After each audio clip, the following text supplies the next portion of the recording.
see yourself after graduating. We look over application documents. So we do resume reviews, cover letter reviews. If you're thinking about going on to grad school, oftentimes you have to write a personal statement. And so we look over all of those documents.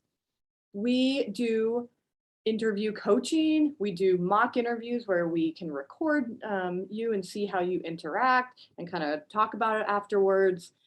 Today, we're going to be talking some job search strategies. And then we also hold 2 career fairs throughout the year. We have one for engineering, which is in the fall in just a few weeks. And then in the springtime, really in February, at the spring semester, we hold kind of an all majors career fair. And then oftentimes we have workshops like we're doing here today. And then we have networking opportunities where recruiters from companies might be on campus to chat with students. And we also help folks with LinkedIn. So LinkedIn can play a really big role in your networking and ability to connect with alumni and people in your industry. And so we help you out with that as well. So we do a whole bunch of stuff.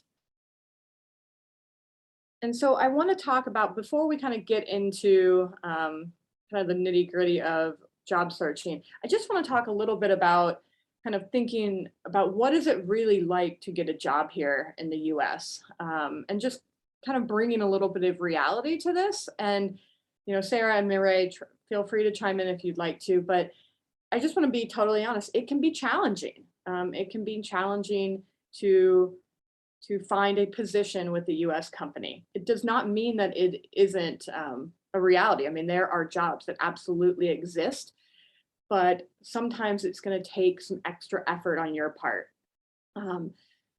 Making those connections in classes, going to presentations, networking around the local area, meeting people, connecting on LinkedIn, all of that is going to be really, really helpful when you go to find a job or an internship. And you've got to constantly be taking initiative. It's just a little bit harder being an international student. I think that trying to interact with Americans and, you know, pick up some tips about the culture will help you in the long run of interviewing and interacting, to be able to be successful in getting a position. And then also just for yourself, which we'll go into a little bit in the next slide, is what type of work authorizations are needed, thinking about governmental regulations and just being informed on those policies and procedures so that you can be successful. And then lastly, you know, fully immerse yourself here at UMaine, take advantage of all the opportunities that you can, because you never know when things might happen or a person that you might meet will lead to some sort of job opportunity.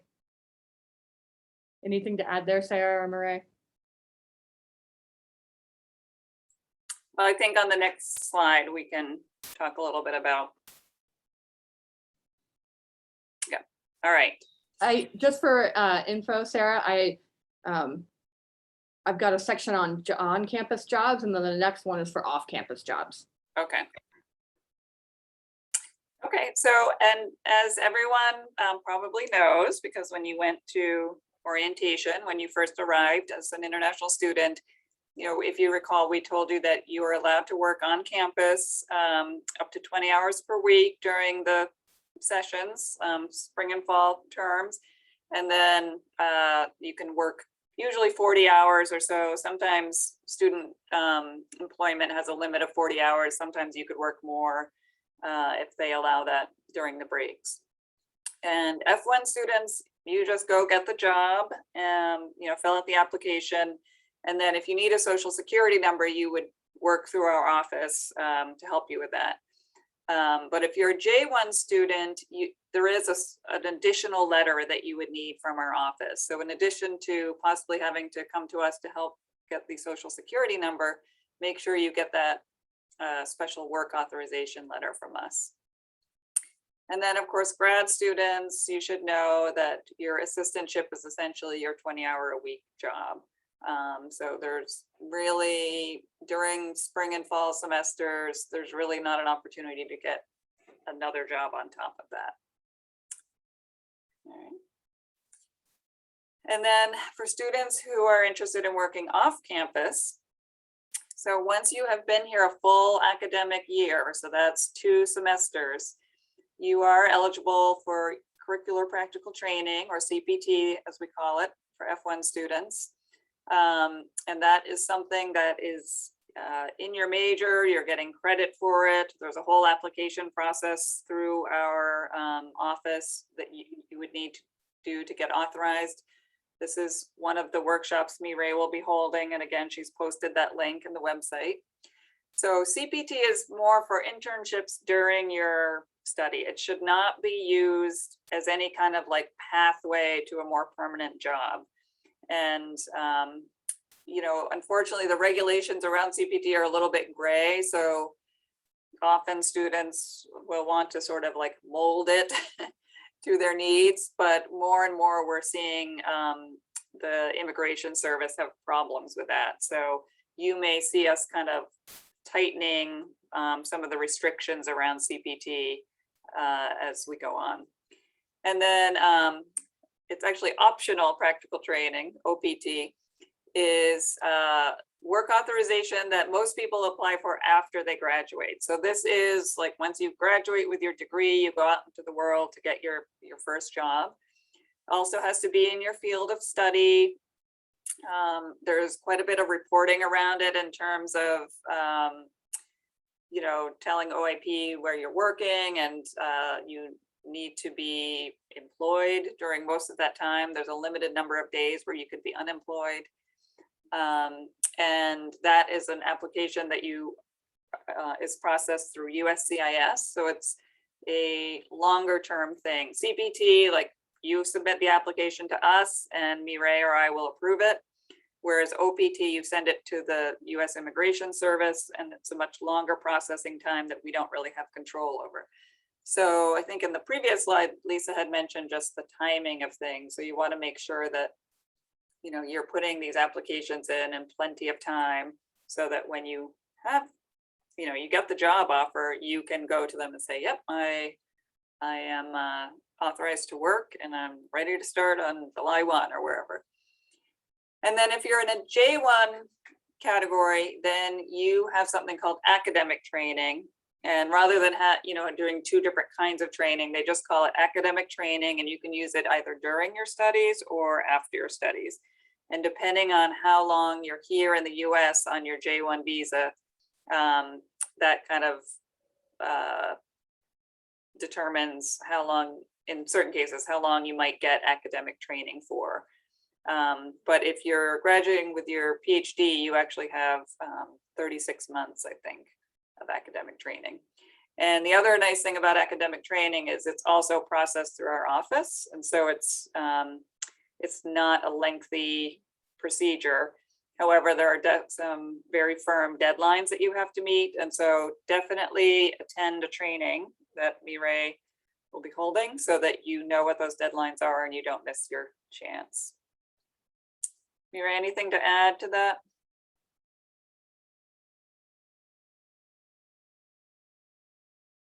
No, I think you covered it. I am adding to the chat the link to sign up for the various workshops again.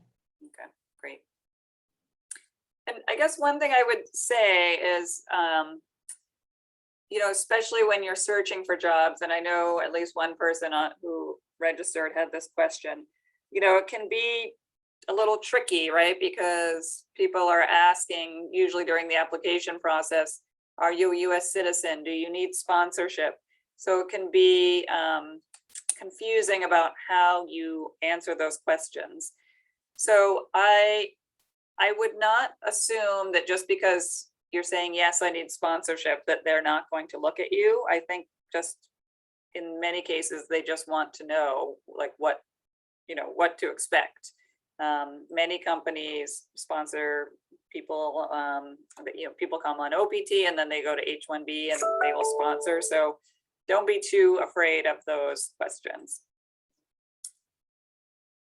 Right, back to you, Lisa. All right, great, thank you. So today we're gonna just talk a little bit about what type of tools, strategies, and resources we have here at the Career Center. And And, I'm going to give an overview and we'll go into some of these websites. But at the end of the day, if you have further questions, I will put my booking link in the chat towards the end, and feel free to make an appointment with me and we can go over things more in detail at that point. So some things that we're going to talk about today is CareerLink, which CareerLink is our University of Maine career platform. It's where there's information about jobs. You can go searching for jobs. It has links to other resources. It has career fair information.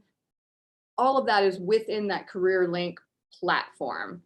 And actually Going Global is in there as well. And so Going Global is another resource that we have that we pay for here at the Career Center. And it's great for looking for jobs internationally, but as well for looking for jobs here in America. And it's a little bit more specific to larger cities. But we'll go in there and check that out. And then on top of that, we have these resources that I want to highlight. I want to think a little bit about LinkedIn. What can I do with this major? I know we had one, just for an example, we had a student who responded to the registration about, they're a liberal arts and sciences major, so maybe they were history. What can I do with my history degree?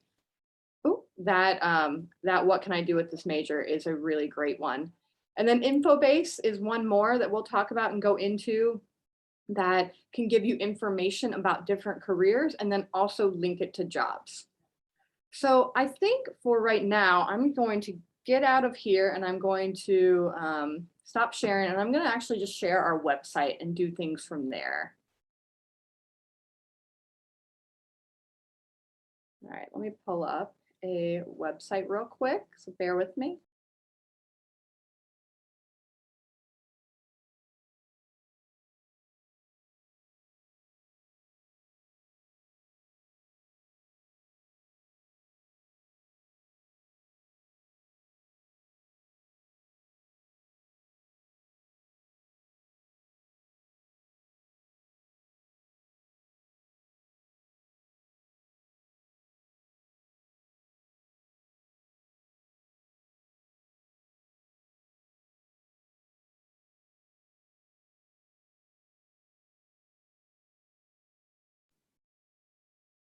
Here's our Career Center webpage, right here, our homepage.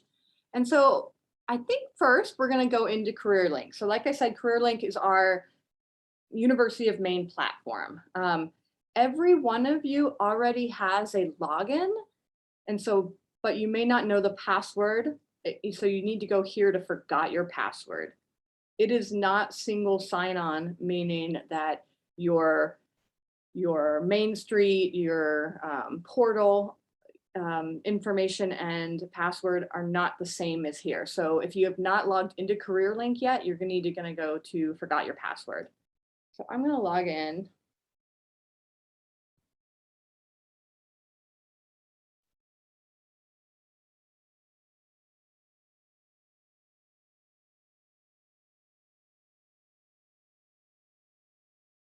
And so right as it pops up, we're having a big career fair, which I mentioned, for engineering on October 20th. So that's kind of what we're highlighting right now. But let's go over here to look at jobs and internships, because that's what we're talking about today. So you can look for jobs off campus, on campus, internships, and you can really filter down through here what you're looking for. So let's say you wanted an on-campus position. You might be looking for part-time non-work study, okay, or student employment. We'll put those two in and see what we get. 228. So again, this may not be, maybe we should just do student employment. Let's see what we get. 24. Okay. And even then it shows some off. But here's student labor. So there are some, you're going to kind of have to filter through here and see which ones are work study, which ones are not, since you all cannot be work study. And this constantly changes. So if there isn't something in here that is a non-work study position right now, then keep checking back. We constantly have this database is updating. We put new jobs in there all the time. Employers put new jobs in there. And so have this be one piece of your job search strategy. You can look in industries. So if you know you're wanting to look in business, you can look in a whole bunch of different industries, and just realize with anything, the further you filter it down, you may not find as many jobs. So maybe thinking broadly and then narrowing down as you see fit. So this is a great spot to look for jobs, look for internships, look for on-campus employment. And the on-campus employment there'll probably be less options for non-work study, but they're definitely out there. You know, I can think of like, you know, the rec center hires non-work study students. Not sure about dining. Sarah, or Mireille, what other areas on campus are kind of big employers for non-work study? I would say dining. Dining, that's what I thought too. Yeah, is one of the biggest ones. Sometimes the rec center also has positions. Yeah, rec Yep. center. The rec center is always a good one the rec center and dining, I feel like, are the two biggest, but that doesn't mean that there aren't areas or jobs in other areas, but just keep checking back in here. So you can always update your profile in here, and that might be a good thing to do so that you make sure that it aligns with your major and your year that you're here. This can allow employers to see you. So it's just kind of one good piece to do while you're in CareerLink. And then let's go back to the home screen. And I want to click into right here, shortcuts. And so we're going to click into our next resource for finding jobs and internships, as well as just kind of getting more information about American cities and potentially international cities, is Going Global. So you need to access Going Global through CareerLink because it is a service that we pay for. So if you just went to like goingglobal.com, you're not going to have the same privileges in here. So what I want to show you first of all is these career guides. And so we're going to go to the US City Career Guides. And so there's quite a few. Obviously not every single American city is on here, but you know, if you were thinking about wanting to live in, there's Boston, if you wanted to stay in New England, if you wanted to go to New York, Los Angeles, you know, if you were interested in going south down to Charlotte, North Carolina, let's just click in there. What this has is it can talk to you all about hiring opportunities, H-1B visa info, getting the job. So it's got sample cover letters, resumes, things like that, interview advice, networking. What is it actually like to live there? Which I think is really important for international students because you may not know what it's like, you know, in Georgia or in New Mexico or somewhere else within the United States. So you can find out all this information by going to these city career guides. And so if you find a job in one of these places, it might be interesting to see, okay, there's a job in Charlotte, North Carolina. This is what it might actually be like to live and work there. So again, you can see that there are lots of cities, and it's not every city, but lots of cities to check into if you're thinking about living and working in a big city in the US. There are also global city career guides, country career guides. So let's say you're from Canada, but you're thinking about moving to or getting a job in China. Again, similar as the Charlotte one. It goes into all these places, things about finding a job. What are the hiring opportunities like? What does a resume and a cover letter look like for applying to a Chinese company? So you can kind of look at it both ways. And so, you know, you may be interested in getting a job in the United States, but you get a really great job offer from somewhere in, you know, Belarus. And so you're like, well, what is it really like to work there or live there? So this might be a good opportunity for you to find out some of that information. In addition to that, you can look up jobs and you can look up internships. And so if you're looking for a specific country, you know, if you wanted to say the United States, and then you can filter it down with keywords or with, you know, a city, if that's your interest. If you are more into the NGO or nonprofit type of sector. So this website has a lot of opportunities to look into. And again, this is something that we pay for, so you need to access it through that Career Link portal. All right. So we are going to go to our next resource that we're going to talk a little bit about today. Let me go back. So let's get back to the Career Center homepage on our UMaine website. We're going to go here to career exploration. And so we're going to back up a little bit. So if you are at the point in your university studies where you're not quite sure you know what you want to do, or maybe you're not quite sure you even know what you can do with the degree, you're just, you know, you're really interested in being an English major, but what does that mean? Like, what can you actually do? Where can you actually be employed? This website, what can I do with this major, might be helpful for you to explore and develop your thinking about what you can actually do. So let's go and view all majors. So they don't exactly align with the University of Maine's majors, but usually you can find something pretty close. So let's go English. Yeah, it was a good example. So what this website does is it breaks the major, the degree, program of study, whatever you want to call it, into different areas. And then it tells you, okay, what type of employers are hiring for this area? And then what are some strategies for entry into that employment area? So writing, editing, that's kind of people think about that when they think English. So that may not be surprising to you. But you know, creative writing, journalism, freelance writing, there's lots of different areas that you can get into if you have an English degree.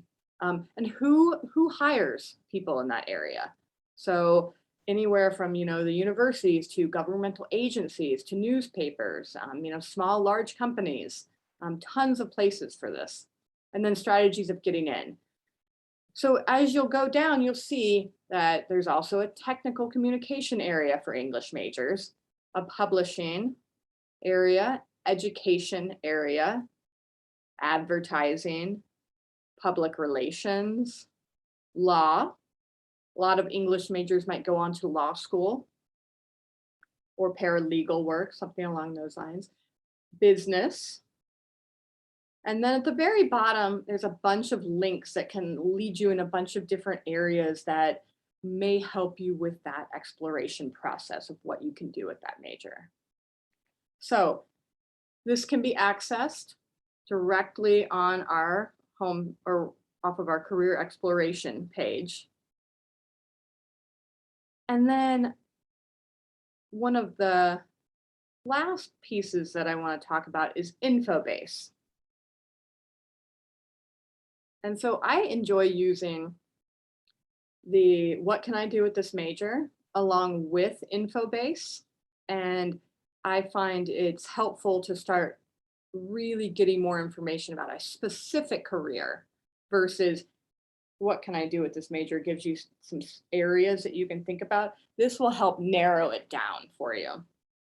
It does have a username and password, which is UMaine and careers. But this can also be accessed through your Career Link login. So it can be either or, and I'm happy to put that info in the chat, or maybe Sarah or Mireille can, or you can go through your CareerLink platform to access it as well. So in here, this website has a whole bunch of stuff, as you can see, exploring careers, planning for, maybe you're going to go on to graduate education, thinking about how to write cover letters, resumes, tons of information about that. And then actual jobs, so internships, apprenticeships, and job postings. But here's where I like to start getting more information about a certain profession. So maybe if we're going to stick to that idea of an English degree, just for example, maybe we're like, what is it actually like to be an editor? What does that mean? And so I'm going to go over here. I put editor up here in the search. I'm going to go to professions. You can see there's tons of professions that are editorial in nature. So let's just do just a straight up editor. And so if this is a job that you're interested in, it might be great to go in here and read a little bit about it. So what's the salary like? What kind of education do you need? Is your undergraduate degree, if that's what you're getting your English major in, is that going to be enough to be an editor? When you're looking for jobs, here's a career ladder. And so I find this super helpful, especially when looking for an entry-level position. Here, we put editor in, but you may actually want to look for jobs that are an editorial assistant or a proofreader or a copy editor, because that's the way that people enter into this field and they work their way up. So I find that this career ladder gives a lot of ideas about what to actually type in when you're looking for a job. Over here, there's so much information, like what are your employment prospects looking like? What are your advancement prospects? How about tips for entering into this field? So there's tons and tons of information about specific professions in InfoBase. And then you can always go over here and find a job. And so I have it searching in Maine. You can have it again searching in Wyoming or in New York City or wherever it is that you're interested in being. And so you can narrow it down. And remember, the farther you narrow it, your options might be more limited. I mean, here in Maine, we have 6 options for editors, which is not very many. So maybe we need to try one of those like proofreader or copy editor, one of those different other positions that we saw on the career ladder. And then you can actually filter down by internship, temporary, full-time, part-time, all of that. So you can really customize it for what you're looking for. And so Lisa, all of this is available on the website, right, through CareerLink, correct? So Well, this is stuff that people can do even, I know sometimes, especially these days with the pandemic, and some people are, still online, some people aren't, but there's just so much, it seems like, right at your fingertips just by going through your website.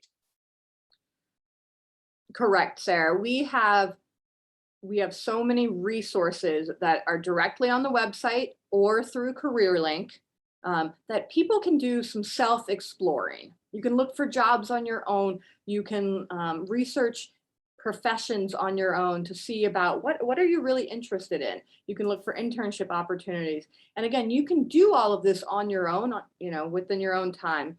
And if you would like the Career Center or me or a counselor here to kind of help you through that process, we're happy to help you through that process.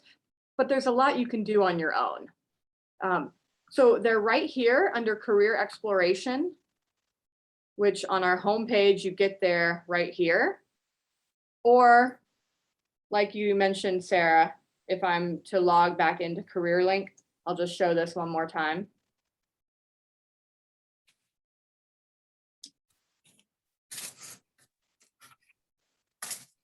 If you scroll down to shortcuts, what can I do with this major? Going global, InfoBase, which there's the username and password right there. And so you can access them in 2 places. So That's something I forgot to mention when you were talking about going global. In addition to all of those great things you told us about, there's also a section where you can see which companies have sponsored H-1Bs in the past. So it kind of gives you an idea if it's sort of like an H-1B friendly company. They're just taking information that's available from the Department of Labor, but they publish it there. And I think it gives you, and it's not to say if you're looking at a company and it's not on that list, I wouldn't give up, but it's just kind of nice to see, okay, who's willing to sponsor and has sponsored H-1Bs in the past. I think it'll give you a sense of, what your prospects are with that particular company. yeah, I don't know where it is right now, but I'm sure they can dig and find. yeah, Yeah. you can find it in there. So, but yeah, no, and so these are some of those kind of preliminary opportunities to think about or resources to utilize to help you through the career exploration process and also kind of that development process. And what are you doing to kind of help yourself? Because we talked in the beginning about it can be challenging. The reality of getting a job in an internship can be more challenging potentially than a US citizen. But the jobs exist, internships exist, and sometimes it just takes initiative. It takes a little bit of fortitude to make those connections and find those opportunities. And that, I would say, probably leads me to kind of my last piece, which it's probably my last slide, but I don't even feel like I need to have a slide for it. But just, I want to really talk about the importance of networking. And networking can be uncomfortable for, American students, international students. Not everyone loves to make connections, talk to people, engage in conversations. But I think that it's important for all students across the board to really take advantage of any networking opportunities that you can. So attending events on campus, attending events off campus, attending Zoom opportunities, asking questions, keeping your cameras on when it's appropriate, interacting. And then, from there, connecting with those folks on LinkedIn and creating those connections that way. I think that it's important to potentially be engaged in maybe Chamber of Commerce events. So if you want to be kind of engaged in our local community, looking up the Bangor Chamber of Commerce, what events are they doing? And that will allow you to start getting immersed in the American culture and learning kind of tips and tricks of success and interacting and conversating with people in the community. You never know where it's going to lead. Go ahead. I was just going to say, I would encourage people to, if you're a grad student, you'll probably get either weekly or monthly email from the graduate student government. So other groups on campus hold networking events. So don't always be like waiting for something to come out from the Career Center. So I know in the past, the grad student government has held some kind of networking event that's just to kind of get people used to, yes, as Lisa said, like the small talk, the making the connections, how you would dress at that kind of event. And then I'm excited to tell you too that OIP is going to be piloting a program this year where we'll be connecting some of our international students with international alumni. So be on the lookout for that. I think we're going to do a smaller pilot this fall, and then we'll be doing something bigger in the spring. So that's going to be a great way to, meet and greet and learn about what our international alumni are doing. Many are in, Fortune 500 companies, places that you'll be looking for jobs. And I think it's going to be a great program. So just be looking outside of just the Career Center for these events. A lot of your colleges will be holding these, your departments, and so take advantage. And even community events. just get you out there, get you meeting people.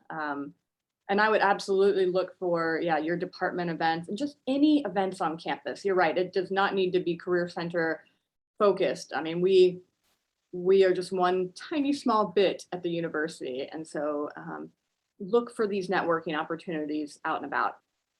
I love your the mentor connecting program, Sarah. That sounds fabulous. I think that students can really learn a lot. And it actually could lead to, some of that like informal informational interviewing where you find out more information about a certain profession. And that may be of interest to you all as well. Finding someone on LinkedIn or within your academic department and just having a conversation about what is it actually like to work in the field and gaining more information that way. Whew, I talked a lot. We went over a lot of online resources, a lot of things to think about. Are there any questions or anything that you all would like to add? So I have a question, but like it's more about the access to the career link. Is it till our graduation, or can we still access it after graduating, like from UMaine? I believe you can access it after graduation for a period of time. I forget if that was 1 year or if it's beyond that, but there's a period of time that you continue to access it. And then honestly, after that, if you need access, if you contact the Career Center, I think we could probably work something out. Okay. And does the Career Center also do counseling about, the way of talking, not just interviews, but like interacting with people? I think they go a little hand in hand. And I think that, we might focus a little bit more on kind of the interviewing content. But at the same time, we can talk about small talk. But I truly believe that interacting within the community and within your academic program and at, OIP events or other events on campus, that will help with those skills as well. One thing I want to mention too, so we've broken these workshops into sort of, how you look for a job, cover letter and resume writing, and then interviewing. So when you're looking for a job, and more companies these days do have a question about visa sponsorship. So when you're in that looking for the job stage, I think being an international student feels like a little bit of an impediment because you're having to click this button and you're knowing that people are going to be like, oh, okay, this person's going to need this or that. But once you get to the next two stages where you're developing a CV or a resume, or when you're interviewing, that is the time when being an international student is going to be a good thing, because there are many things about being an international student, and the challenges you face coming to a new environment, the 2, 3, 4 languages you speak, that you're going to be able to highlight that are going to make you look really good. So even though at this stage it feels like being a foreign national is kind of holding you back, you want to turn that on its head in the next two stages and really work to highlight all the wonderful things about you that come from being from a different country, again, learning, many languages. It's going to really work in your favor. And we'll talk more about that in the next two sessions.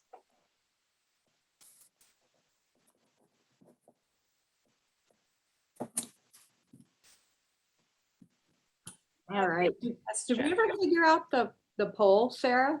Yep.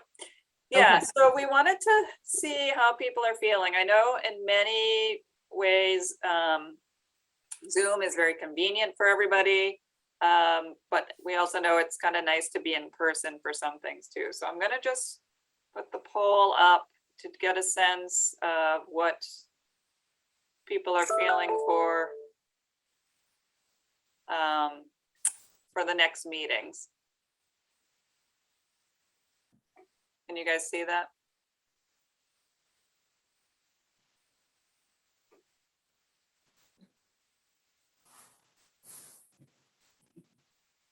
And I believe, Lisa, that we can do it both ways if we have to, right? We can do it like a hybrid.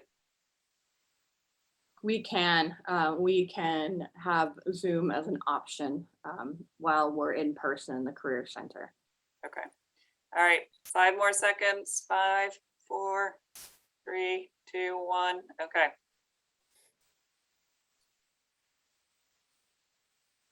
All right. It looks like a couple more would prefer Zoom, so maybe we'll work on something that's kind of hybrid. Okay. Yeah, we can talk and see where we want to go in the future. Any other last questions? All right. Well, I'm gonna put my email in the chat, and feel free to reach out to any of us. And thank you so much for attending today. Yes, thanks for attending, and thank you, Lisa, for doing such a great job. And just be on the lookout for the October 28th session. And then again, if you're a business student, there will likely be another something for you during the month of October, possibly. So keep your eye out for that as well. All right, thank you, everybody. Thank you.